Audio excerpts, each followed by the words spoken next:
Mainta de oración y meditación. Pone Dios en primer lugar. Junto con Romaida Stasia.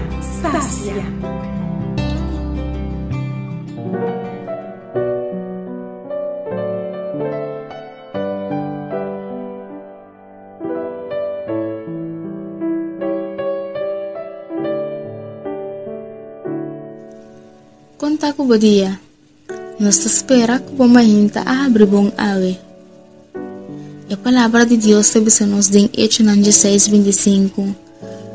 Uma banda de meia-noite, Pablo e Silas estavam fazendo oração e estavam cantando himno e alabança a Deus. E o preso não estava escutando. Meia-noite de madrugada, fazendo oração e cantando himno de alabança. Timbia, Deus te recebe a adoração de nós. Ora que costa vai bom. Pero ora costa vai menos bom, também tá ora para adorar.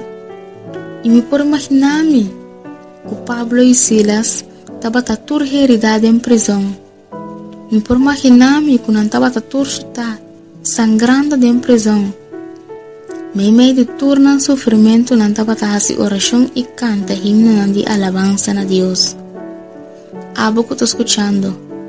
Quizás você vivendo sofrimento que você sente que você não perdeu com ele. O me tem que saber que a força está sentindo tempo dia.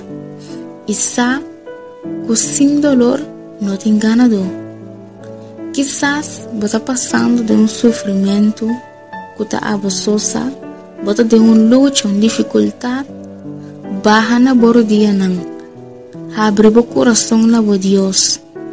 Não é primitivo que ela quita o sofrimento, pero lo que sim pode saber é que ela tem força para seguir para adiante.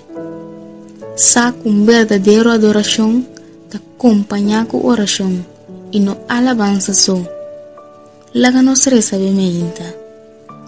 O Tata Santo, tem misericórdia de nós, ave. Nós que aumentamos a adoração nabo, debi que nos dedicando tiki nabo.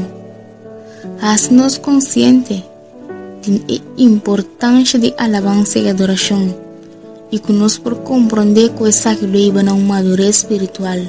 Da nossa oração, em nome de Jesus. Amém.